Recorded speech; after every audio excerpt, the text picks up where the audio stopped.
اعوذ باللہ من الشیطان الرجیم بسم اللہ الرحمن الرحیم الحمد للہ والصلاة والسلام علی اہلہا ولعنت اللہ علی آلہا اما بعد۔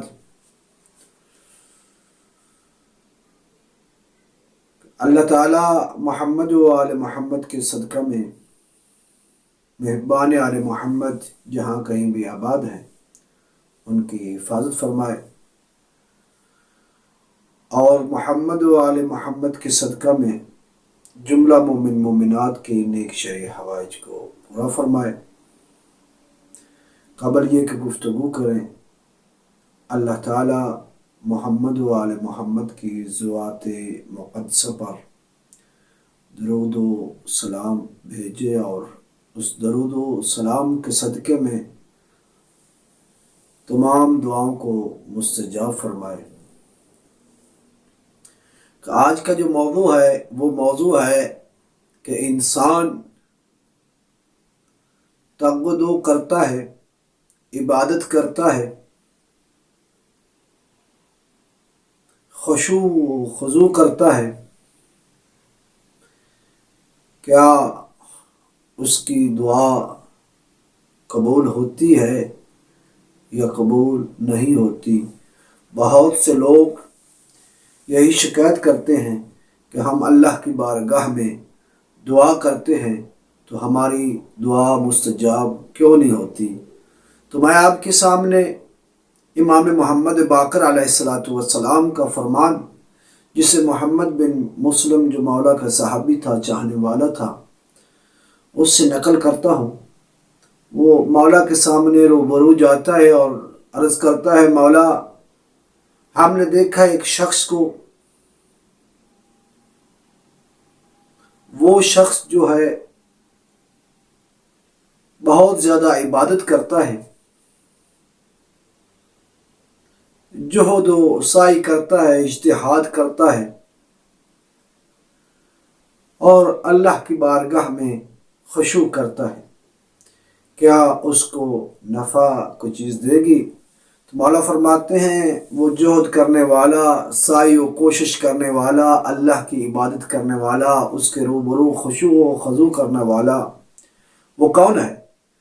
مولا نے فرمایا، وہ سائل کہتا ہے، مولا وہ آپ کے مخالفین میں سے ہے، محبین میں سے نہیں ہے، وہ مخالفین کو مانتا ہے۔ تو امام محمد باقر علیہ السلام نے عجب جواب دیا، فرماتے ہیں، یا محمد آپ کو پتہ ہے؟ مولا کیا فرمایا ہم اہل بیت کی مثال جو ہے وہ بنی اسرائیل کی اہل بیت کی طرح ہے۔ مولا آپ کیا فرمانا چاہتے ہیں؟ مولا نے فرمایا کہ بنی اسرائیل میں سے کوئی شخص ایسا نہیں تھا جو 40 دن کوشش کرتا تھا، سعی کرتا تھا، اللہ کی عبادت کرتا تھا، خشوع و خضوع کے ساتھ پیش آتا تھا، گناہ سے بچتا تھا اور نیکی کرتا تھا۔ جب 40 دن وہ عبادت کرنے کے بعد اللہ کی بارگاہ میں وہ دعا کرتا ہے تو اللہ تعالیٰ اس کی دعا کو مستجاب کرتا ہے۔ ان میں سے ایک شخص جو ہے وہ اس طرح 40 دن عبادت کرتا رہا، عبادت کرنے کے بعد جب اللہ کی بارگاہ میں اس نے دعا کی، اللہ تعالیٰ نے اس دعا کو مستجاب نہ کیا، تو وہ یہ شکایت لے کر جناب عیسیٰ بن عمران علیہ السلام کے حضور حاضر ہوا اور عرض کرتا ہے، مولا میں نے 40 دن اللہ کی عبادت کی ہے، لیکن 40 دن عبادت کرنے کے بعد میری دعا مستجاب نہیں ہوئی، اللہ تعالیٰ نے میری دعا کو قبول نہیں کیا۔ میں نے عبادت کی، ریاضت کی، تقدو کیا، سعی کی، کوشش کی، لیکن میری عبادت قبول نہیں ہوئی۔ تو جب مولا نے پوچھا، دعا کے متعلق اس نے بیان کیا، تو مولا نے غسل کیا، نماز پڑھی، دعا مانگی اللہ کی بارگاہ میں، اور پھر سوال کیا بار الہ یہ ہمارے عابد کی عبادت کیوں نہیں قبول کی گئی؟ تو اللہ تعالیٰ نے جبرائیل کو وحی لے کر بھیجا اور فرماتے ہیں میرا روح اللہ اے نبی اے عیسیٰ بن عمران اے اولو العزم نبی صاحب کتاب صاحب شریعت نبی اور رسول، یہ میری بارگاہ میں دعا تو کرتا ہے لیکن آپ کے بارے میں شک رکھتا ہے، آپ کی نبوت پر اس کا یقین و ایمان نہیں ہے۔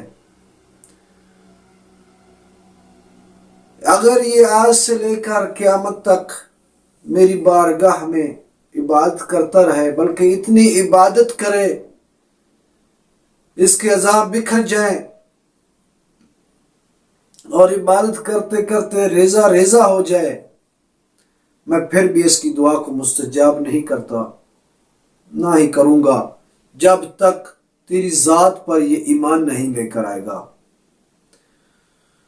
تو جناب عیسیٰ علیہ السلام اس عابد کے پاس جاتے ہیں، کہتے ہیں تم بلاتے اپنے رب کو ہو، دعا مانگتے اپنے رب کے بارگاہ میں ہو، لیکن اس کے نبی کے بارے میں ابھی تک آپ کو شک ہے، پہلے یقین میں آؤ تو پھر اللہ مستجاب کرے گا۔ وہ کہتا ہے یا روح اللہ یا کلمت اللہ، میں نے بہت دفعہ کوشش کی ہے کہ یہ جو شک ہے میرے دل سے آپ کے بارے میں وہ ختم ہو جائے، لیکن وہ ختم نہیں ہو سکا۔ فوراً ہی جناب عیسیٰ علیہ السلام نے اس کے لیے دعا کی، جیسے ہی دعا کی اس کا شک دور ہوا تو اللہ تعالیٰ نے اس کی دعا کو قبول کیا۔ اس طرح امام محمد باقر علیہ السلام فرماتے ہیں کہ پھر وہ اسی اہل بیت میں سے ہو گیا۔